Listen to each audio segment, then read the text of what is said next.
os pensadores clássicos, tanto Platão quanto Aristóteles, influenciaram o pensamento da Idade Média, influenciaram a relação da patrística e da escolástica. É por isso que nós precisamos entender o seguinte: para que você possa compreender a realidade da sociedade da Idade Média, você precisa relembrar os pensamentos dos filósofos clássicos, Platão e Aristóteles. Platão, aquela ideia da filosofia dentro de um processo extremamente comunal, onde ele acredita que todo conhecimento se dá através da razão, e Aristóteles através do pensamento empírico. O que é o empirismo? O empirismo são as experiências. Então, para Aristóteles, a experiência é que vai determinar aquilo que eu e você temos como verdadeiro conhecimento. O conhecimento é baseado no processo experimental. Então, para que você entenda a escolástica, você precisa entender o seguinte: o pensamento da escolástica, ela vai se dar a partir de Tomás de Aquino, que vai ser mais ou menos ali entre o ano 1225 e 1274 da era cristã. Nós estamos falando, então, né, do século XIII. Tomás de Aquino, ele vai ser considerado um dos grandes pensadores do pensamento escolástico. Ele vai escrever um livro chamado Suma Teológica. A Suma Teológica vai reunir, né, os grandes pensamentos da ortodoxia e da doutrina da Igreja Católica Apostólica Romana. A ideia era simples. A ideia era estabelecer qual é a maneira que eu e você nós deveríamos pensar a igreja e qual era a maneira como eu e você nós deveríamos rever os contextos da sociedade. Para o Tomás de Aquino, a realidade era muito simples. Era uma realidade de experiência divina. Você lembra lá da patrística que para o Santo Agostinho, né, nós temos esse mundo que ele é um mundo imperfeito, né, onde eu e você vivemos a cidade dos homens, que deveríamos viver a cidade de Deus, que era o mundo perfeito. Para ele, o mundo perfeito era o mundo onde está Deus. Então, o que vai acontecer? Ele está utilizando os textos e as relações textuais de Platão.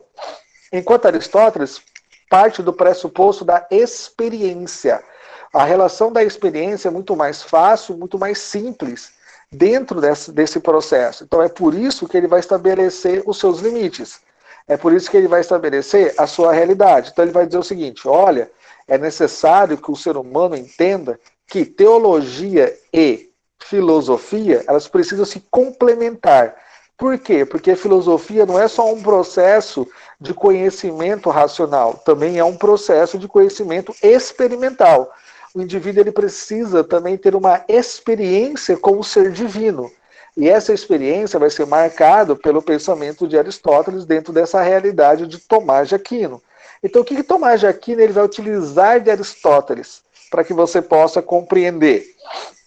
Ele vai dizer o seguinte: olha, é imprescindível que você entenda que nós somos livres. Então, a nossa liberdade, o livre-arbítrio que foi lá estabelecido pelo filósofo Santo Agostinho, é estabelecido dentro de um padrão de sociedade onde o Tomás de Aquino vai dizer o seguinte: a nossa liberdade ela vai nos capacitar a tomar decisões. Somos livres para fazer aquilo que desejamos. Todavia, esse desejar vai trazer em nós uma realidade importante. Então, você pode fazer e tem o direito de fazer o que é certo. Todavia, a nossa natureza pecaminosa vai nos levar a tentar fazer aquilo que é errado.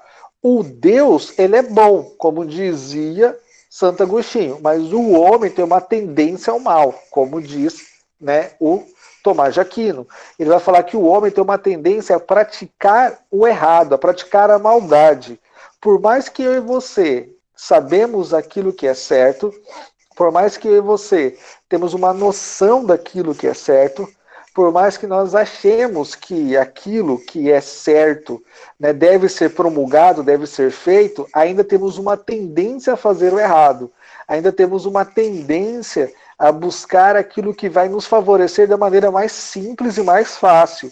E aí o Tomás de Aquino vai falar que essa liberdade dada por Deus para o indivíduo é uma liberdade que nós só vamos entender se nós começarmos a estabelecer os limites filosóficos para ela.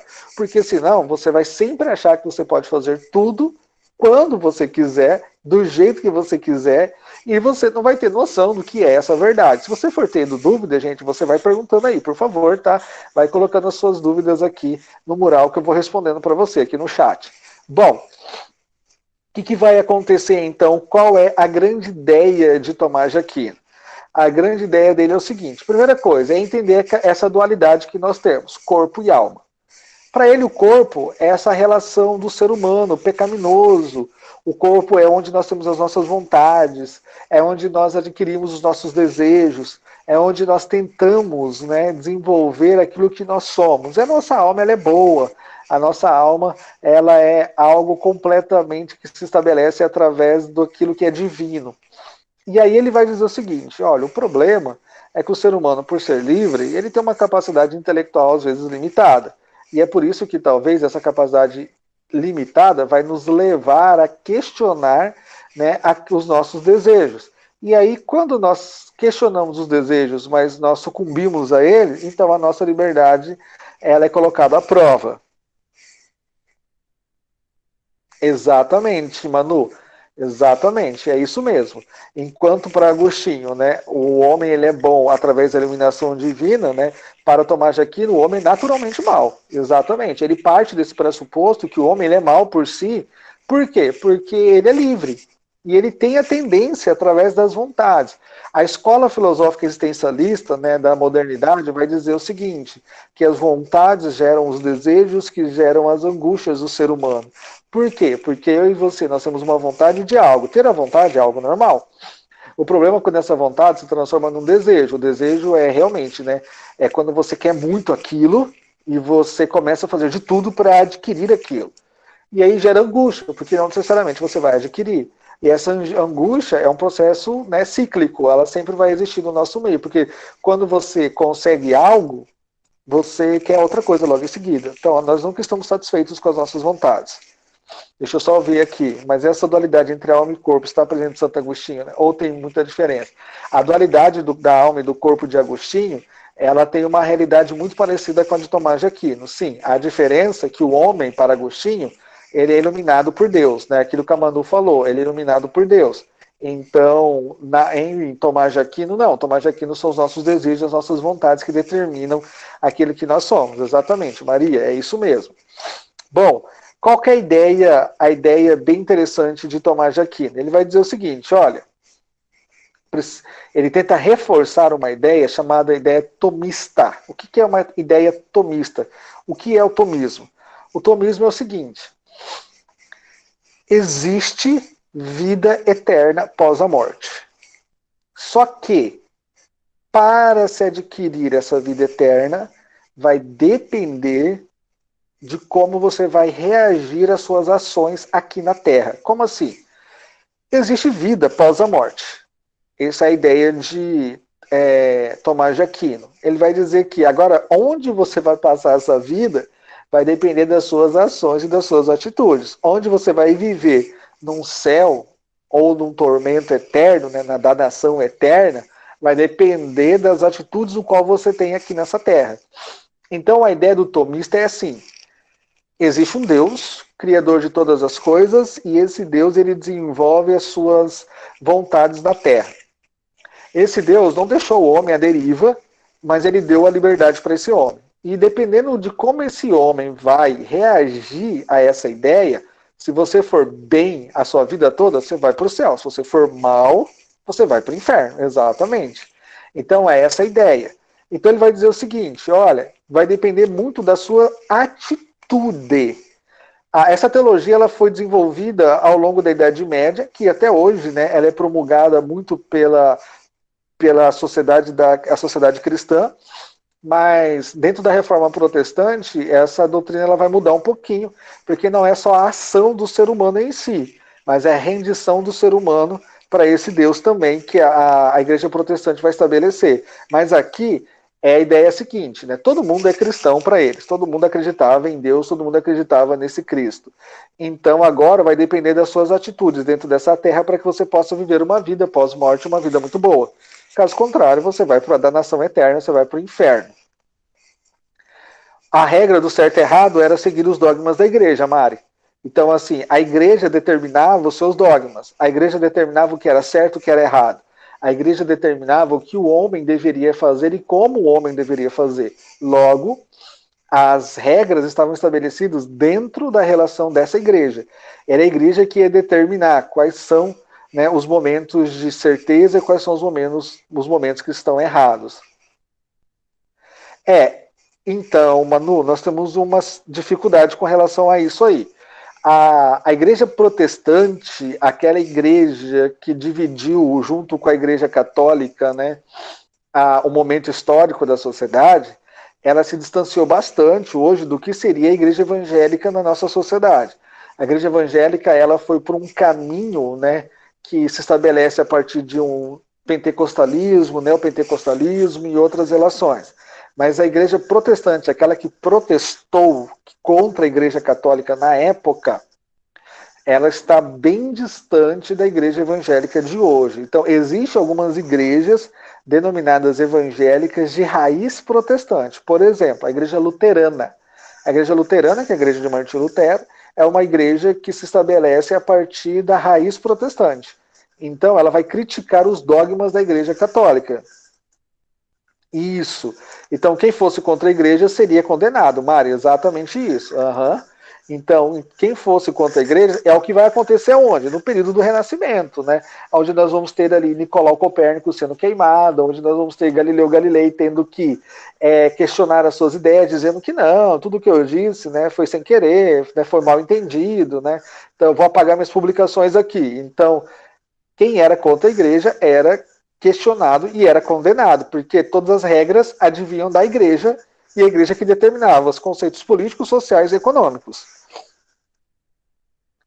Álvaro, os 7 pecados capitais são uma interpretação dentro dessa realidade, mas ela faz parte desse contexto, sim. A ideia de que a avareza, a gula, né, a inveja, ela vai determinar o indivíduo e a sua construção, sim. Ela faz parte do processo. E ela vai determinar como o homem ele deve questionar a sua existência. É por isso da penitência. É por isso que desde sempre a igreja estabeleceu que o homem tem que ir lá confessar através do padre e o padre vai passar a penitência para esse homem. O homem nunca vai estar satisfeito, Dani, porque ele vai sempre querer mais. Lembra de você quando você era uma criança. Você queria muito um brinquedo, você desejava muito alguma coisa. Mas quando você ganhava aquilo, você brincava com aquilo por algum tempo e logo depois você fazia o quê? Você queria outra coisa. Então faz parte da natureza do homem essa vontade. Né? O homem ele é ingrato, né? Porque ele sempre quer mais. Então, assim, nós nunca estamos satisfeitos com aquilo que nós adquirimos. O Tomás de Aquino vai falar exatamente isso. A nossa vontade é uma vontade que nós não satisfazemos, sempre queremos mais, mais, mais, mais. Então é isso que vai determinar o ser humano. Mari, sim, já acontecia nessa época também, né, principalmente mulheres. Mulheres que, de alguma forma, iam contra o pensamento da igreja, na época, eram condenadas como bruxaria. E vocês sabem, né, que dentro dessa realidade aconteciam uns processos bem interessantes. Por exemplo, como que eu sabia que uma pessoa era bruxa? Primeira coisa, existiam os estereótipos normais da Europa na Idade Média. Então, por exemplo, a pessoa ou ela nascia negra, ou ela nascia branca, né, loira, né, ou ela nascia com os cabelos escuros, mas de ter pele branca também. O negro era considerado, né, ser inferior. Aí o que vai acontecer? Nasceu uma ruiva, ruivo, cabelo de fogo, estranho, hein? Pode estar aí, pode ser que essa pessoa aí ela tenha um pacto aí com o diabo, né? Então vamos lá, vamos pensar nessa pessoa. Como que eu sei que essa ruiva ela é bruxa de verdade? Vamos fazer um teste. Como que a gente vai fazer um teste? Simples. Qual o teste para ver se bruxa é bruxa? Vamos lá. Desculpa, Manu. Então, como que eu vou fazer ali, né? Como que eu vou saber se a bruxa é bruxa de verdade? Então, você pega essa menina de cabelo vermelho, amarra uma pedra nas pernas dela, nos pés dela, e joga essa menina no rio. Pronto. Ela vai afundar. Você amarra uma grande pedra nos pés dela e joga no rio. Ela afunda. Bruxa não morre afogado. Bruxa só morre queimado. Se a menina se afogar, Ah, putz, ela morreu afogada, professor. Putz, não era bruxa, mas parecia. Então, eram os testes feitos na época. Ah, professor, mas Joana d'Arc, por exemplo, ela lutou pela França em determinado. Exatamente. Era isso que acontecia. Muita gente morria sendo condenado como bruxo, ou melhor, né, sendo testado como bruxos, e depois, né, eles falavam, puxa, né? Agora, pensa só se a menina que tem a pedra amarrada nos seus pés, é jogada no rio, ela afunda e ela consegue se soltar. E ela soltou. E aí o pessoal tá esperando ela sair na margem. Ela saiu na margem. Viu? Era bruxa. Sabia que era bruxa. Pega essa menina que se soltou e coloca onde? Fogueira. E queima a menina. Só que aí existe uma oração na época que dizia o seguinte: se a pessoa condenada como bruxa não fosse bruxa de verdade, Deus vai apagar a fogueira. Então os padres rezavam, né, e faziam essa oração, e a pessoa tinha que fazer essa oração também, e Deus poderia apagar a fogueira. Se Deus apagasse a fogueira, é porque essa pessoa não era bruxa. Se Deus não apagasse a fogueira, é porque a pessoa ela era bruxa. Então, esses sintomas da igreja dentro da sociedade média são sintomas da tentativa de controlar a sociedade, dentro das características sociais, econômicas, políticas e religiosas. Então, é isso que tem uma realidade desse processo, né? É isso que essa sociedade vai transformar. A cidade de Salem ficou muito marcada pela histeria coletiva que existiu lá e todas as mulheres foram condenadas, a maioria das mulheres foram condenadas como bruxas, né, naquele momento. Tem um relato do juiz da época que ele não sabia o que fazer porque as mulheres estavam entrando em histeria coletiva na cidade, eles não sabiam o que estava acontecendo, ele mandou queimar a maioria das mulheres. Ele só se arrependeu realmente e começou a pensar, depois você pode ler sobre isso, né? Tem livros falando sobre isso, sobre a cidade de Salem, né, sobre a histeria coletiva que existiu lá. Ele só repensou que aquilo que ele estava fazendo poderia ser errado ou não quando uma criança, eles amarraram uma criança, os seus membros superiores de um lado amarraram num cavalo e os seus membros inferiores no outro cavalo. Bateram no cavalo, os cavalos saíram, né, e partiram a criança no meio. E aí eles falaram, aí que ele começou a pensar sobre aquilo que eles estavam fazendo, se era certo ou errado.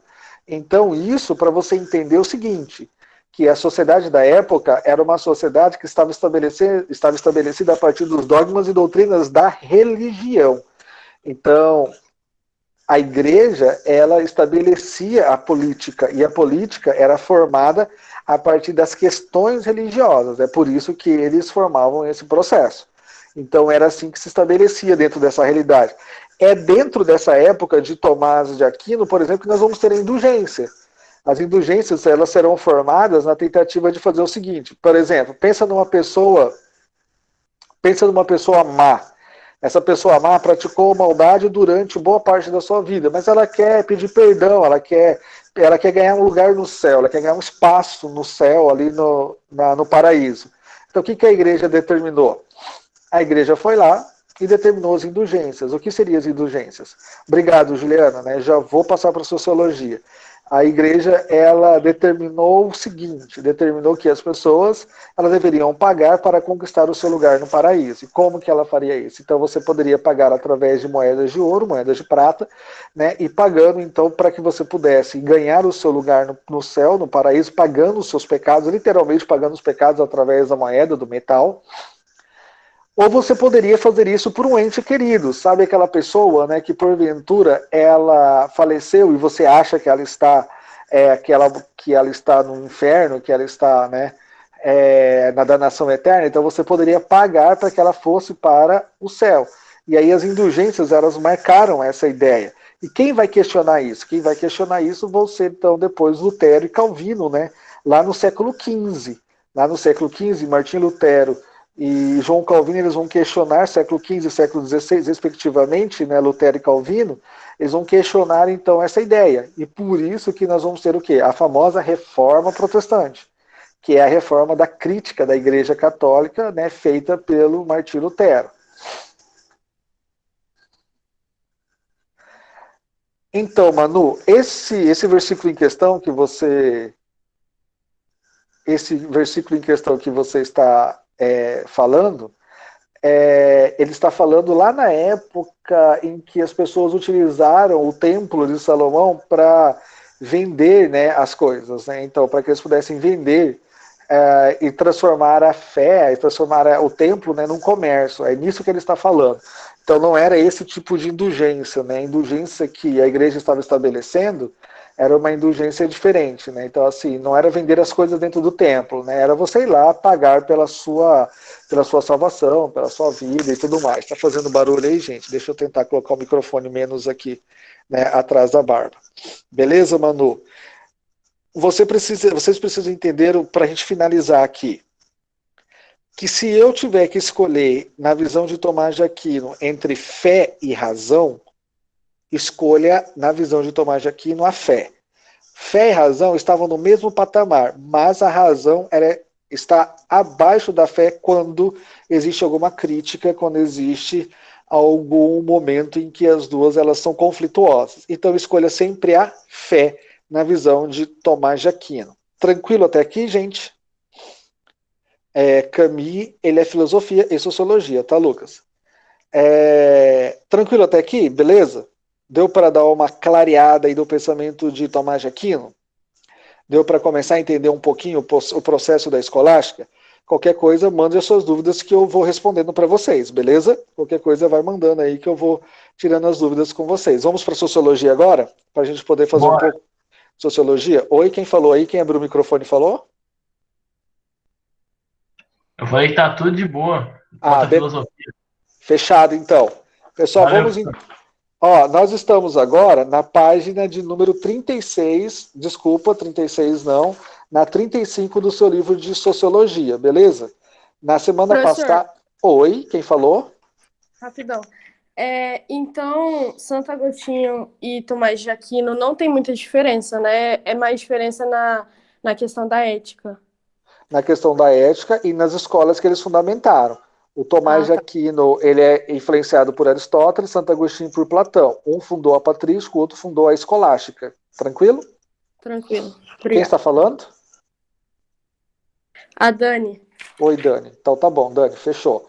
Ó, semana passada, nós falamos sobre as diferenças na sociologia de grupo social, de grupo racial, falamos da diferença de grupos étnicos, das etnicidades, falamos da diferença daquilo que é um genocídio, um etnocídio, e falamos da segregação, beleza? Vocês assistiram esse vídeo, ok?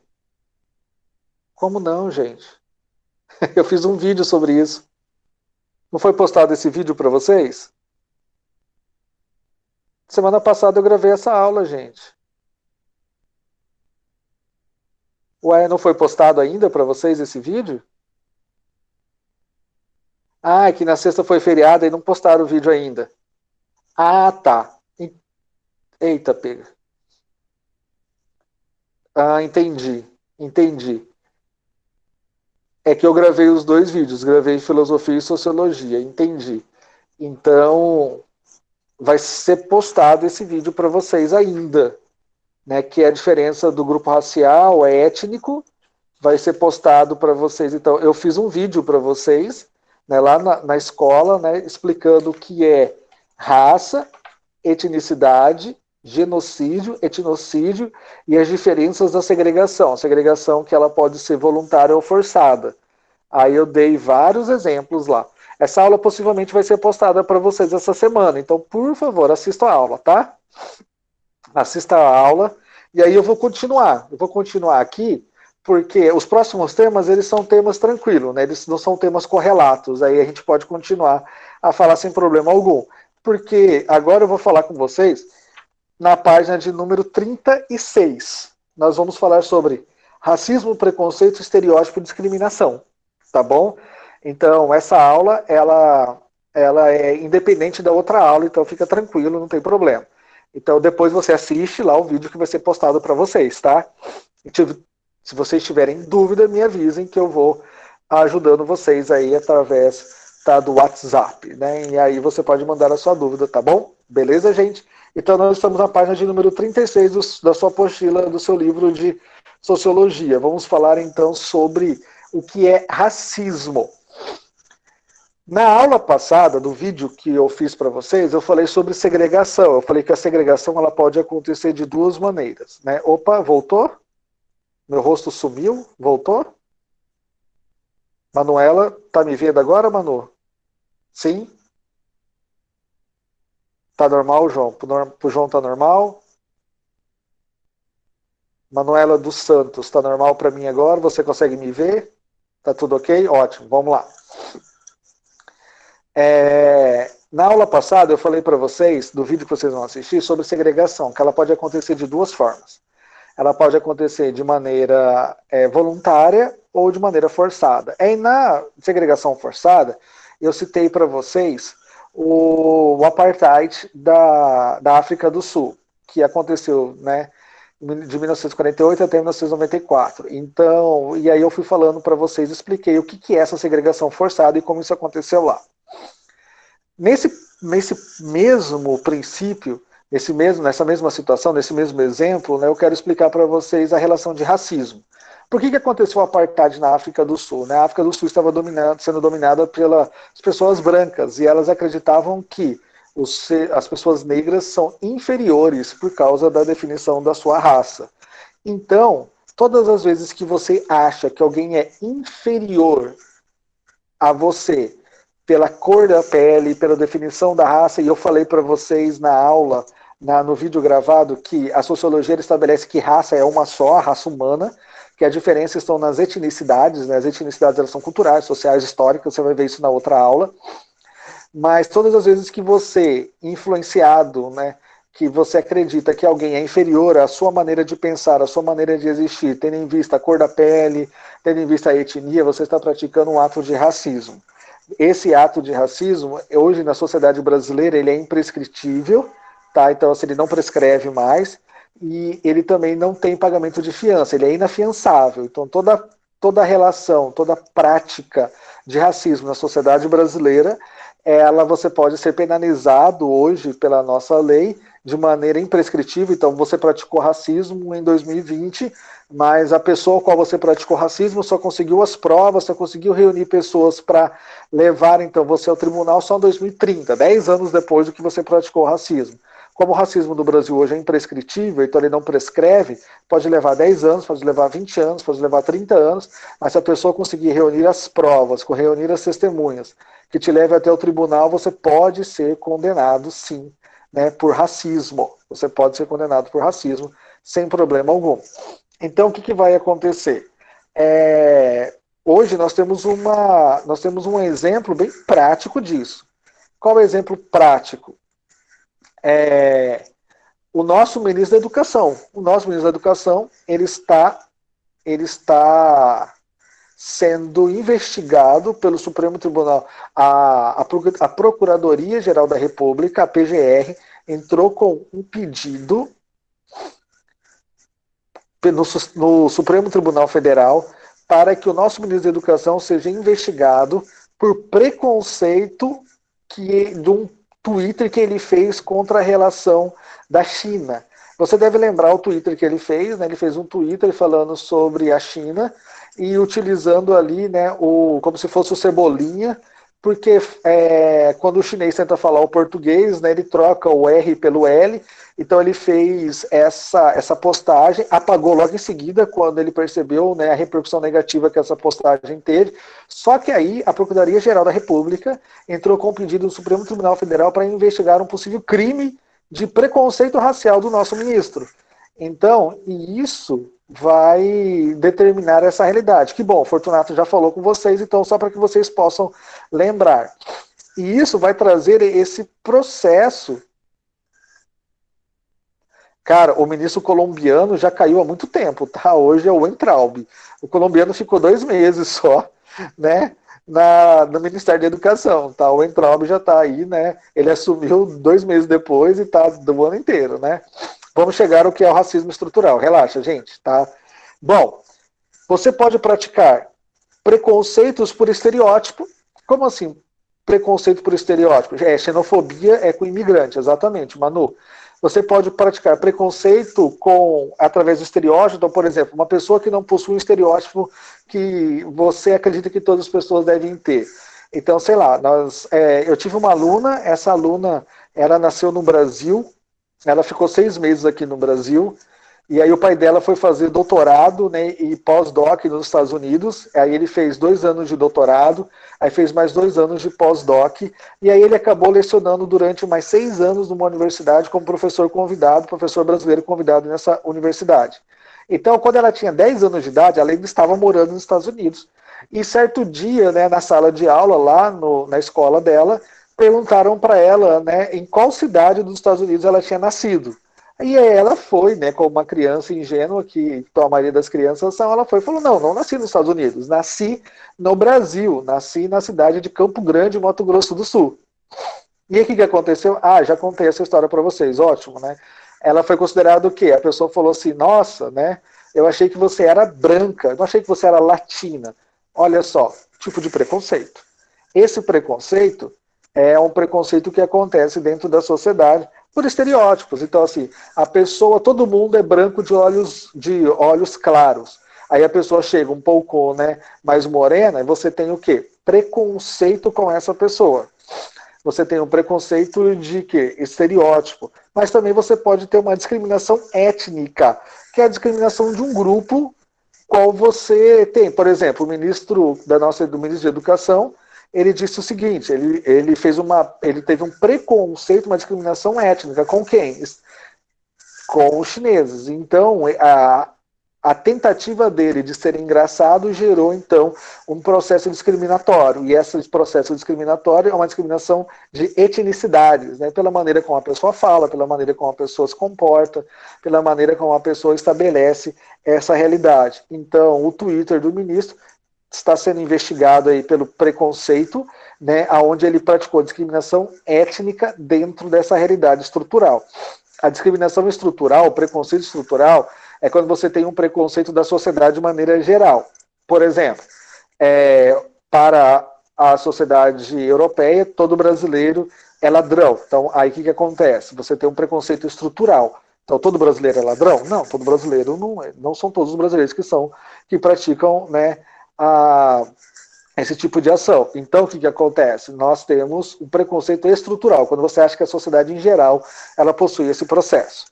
Bom, aí na página de número 37 você vai ter 2 outros termos importantes, que é a pluralidade cultural. Então nós temos uma pluralidade e o multiculturalismo, né? Então, isso é muito interessante.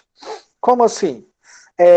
Pluralidade cultural é resultado das experiências diversas que nós possuímos com outras culturas. O Brasil é um país plural, muito plural. Como assim plural? Nós atribuímos várias culturas de vários outros povos no nosso meio, e por causa disso nós temos várias relações dessa cultura na nossa sociedade. Então, você pode perceber que você sai aqui do Mato Grosso do Sul e vai visitando o Brasil afora, você vai perceber essa pluralidade cultural, que é atribuído através do quê? Desse multiculturalismo, ou, né, pluralismo, que é o quê? Nós preservamos essa cultura do outro. Então, por exemplo, era diferente lá na Segunda Guerra Mundial. Era diferente, por exemplo, quando o Adolf Hitler, o que ele queria? Ele queria acabar com a cultura, ele queria praticar o quê? Né? Acabar com a cultura do indivíduo, através do genocídio. Então ele queria matar os judeus para acabar com os judeus.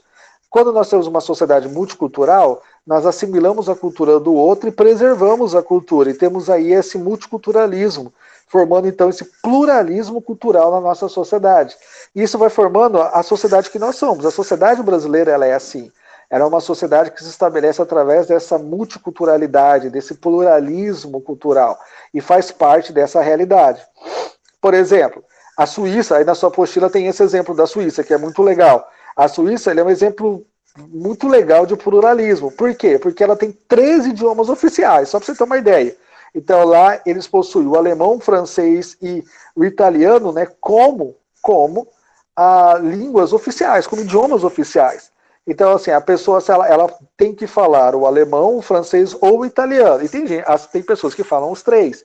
Então, dependendo da religião, dependendo da sociedade, então você tem essa multiculturalidade, esse processo. Intolerância religiosa é um tipo de preconceito. Sim, é uma discriminação que acontece. Gabi, mesmo nós temos muito plurais, ainda existe muito preconceito na sociedade brasileira, sim. E esse preconceito, ele é construído através da nossa história. Então, por exemplo, as pessoas não aceitam a nossa história, né? As pessoas elas não aceitam que nós fomos dominados por um sistema europeu, né? O sistema europeu português, que é um sistema europeu muito discriminador. E aí nós temos essa ideia. Discriminação é a prática do processo. Preconceito é a relação cultural desse processo, que nós já vamos tocar nesse assunto um pouquinho mais distante, tá, Gabi? Mais para frente. Então, assim, existe preconceito no Brasil? Existe, muito preconceito. Esse preconceito, ele é velado em alguns sentidos? Um preconceito, às vezes, ele é velado em alguns sentidos, mas a gente pode perceber que parece que com o advento da internet, esse preconceito foi ganhando mais espaço no nosso meio. E esse espaço, ele está muito nítido, principalmente na internet. Umberto Eco, filósofo italiano, disse que com o advento da internet, a internet deu voz ao idiota da aldeia. O que é esse idiota da aldeia? O Umberto Eco, ele compara, né, a sociedade como uma aldeia global. Conforme a internet ela foi ganhando espaço, essa aldeia ela foi diminuindo, principalmente, as barreiras. Então nós estamos aprendendo a conviver com outras formas culturais. Só que aí nós temos os especialistas que entendem esse processo, que ajudam o desenvolvimento desse processo, mas nós temos aquele que eles chamam de idiota, que é o cara que ele não entende o processo e ele começa a criticar o outro e começa, através dos seus achismos, a desenvolver, então, ideias que ele acredita que são verdades absolutas e que não necessariamente elas são. Sim, falamos frases que são preconceituosas e que nós nem sabemos, Mari, né? Deixa eu só ver aqui, calma aí, Mário. Professor, o senhor acha que pode acontecer o mesmo que aconteceu na Segunda Guerra Mundial, com Hitler, querendo acabar com os judeus? Eu acho mais difícil isso acontecer na sociedade moderna. Eu acho que na sociedade moderna nós temos aí, né, eu, você e outras pessoas, né, que vão questionar esse processo. Eu acho que nós não deixaríamos isso acontecer tanto. Apesar de que a sociedade está muito polarizada, né, e o meu medo é que as pessoas elas deixem de entender. Eu acabei de postar um vídeo no Facebook, se você tiver Facebook, depois entra lá na minha conta, né? Eu postei na minha página pessoal, não na minha página como professor. Então ela está em Diego Espíndola. Aí você vai ver um vídeo de como as pessoas elas se enganam e como as pessoas elas se deixam enganar. Não é um vídeo que eu produzi, é um vídeo que eu encontrei na internet. Aí eu publiquei na minha página e tá a legenda lá, é só sei que nada sei. Dá uma olhada depois. Deixa eu ver aqui a pergunta do Luan. O processo de ocidentalização de grupos conservadores europeus e norte-americanos que tentam manter as narrativas tradicionalistas nacionais podem ser consideradas uma globalização do preconceito? Podem ser, não. Elas são consideradas. Pela maneira que a sociologia estabelece, sim. Gente, entenda o seguinte, não existe cultura errada. Existem culturas diferentes. As culturas elas são transformadas de maneiras diferentes através das práticas que nós possuímos. Então, na visão da sociologia, não existe uma cultura certa, uma cultura errada. Essa cultura é errada, essa cultura está certa. Não. O que existe são formas diferentes de ver o mesmo processo. E nós reagimos de maneiras diferentes aos processos, nós reagimos de maneiras diferentes a essa realidade. Então, isso não quer dizer que existe uma cultura errada. Talvez eu e você, tendo em vista nosso processo cultural, nossa história, nós não aceitamos algumas práticas culturais, que é normal. Por exemplo, eu não aceito nenhuma prática cultural que determine que o sacrifício humano seja válido. Eu não aceito isso. Então eu não concordo. E parece que é uma situação meio que mundial, né, que as pessoas não concordam também. Então, sim, deixa eu só ver mais algumas perguntas. O preconceito não é relativo, Lucas Moraes? Não, o preconceito ele é bem diretivo, ele se estabelece dentro dessas relações. Então nós temos e nós sabemos quando nossos atos são preconceituosos, né? Principalmente naquela ideia relativa mesmo, da brincadeira, sabe? Foi uma brincadeira, professor, não quis dizer isso, né? Então, na realidade, você não quis dizer ou você utiliza da brincadeira para dizê-lo? Então, assim, preconceito não é relativo, ele está no nosso Código Penal, a pessoa, ela pode e ela é, sim, classificada como preconceituosa, como racista, como uma fala discriminatória, e ela pode ser julgada e condenada, né, à prisão por causa disso. Sim, Lívia, está certo, né? Além de Hitler, sim, né? A Ku Klux Klan, outros atos de supremacia branca, sim. O apartheid, Dani, também, né? Mari, exatamente, né? Dizer que todo asiático é igual é um sistema preconceituoso. Aham. Manu, é isso mesmo, né? Não traz um lado positivo, mas eles acreditam muito que sim, né? Então vai depender muito. Então, por exemplo, quando você está nos Estados Unidos, e aí você olha para aquela frase América para os americanos, né? Você fala, caraca, né? Pô, né, que top, né? Então a gente vai ter uma América bem. Só que aí você pode perceber que a América para os americanos é o seguinte, né? Eu vou fazer de tudo para que a minha sociedade dê certo, nem que eu tenha que passar por cima da sua sociedade. Vou dar um exemplo, né? Que as pessoas, vou dar um exemplo que as pessoas, determinam uma relação bem interessante. Essa semana, o secretário de governo norte-americano disse o seguinte: nós vamos ajudar o Brasil a combater a pandemia do Covid-19, assim que tudo estiver normalizado aqui nos Estados Unidos. Aí o Brasil falou, viu, os Estados Unidos vai nos ajudar, mas só vai nos ajudar quando a situação estiver normal lá. Por quê? Porque é a ideia do americano em primeiro lugar. O americano do norte, o americano dos Estados Unidos, né? Então é isso que eles pensam. Então, existe um certo preconceito da América do Norte com relação ao resto do mundo? Lógico que existe. Ter um preconceito com características positivas é algo ruim? Luiz, me explique melhor preconceito com características positivas. O que seria isso para você? Lucas, se o seu machismo for uma forma de tratamento desigual com relação às pessoas, é uma discriminação. Se você se acha superior à mulher por ser homem, né, aí é um preconceito.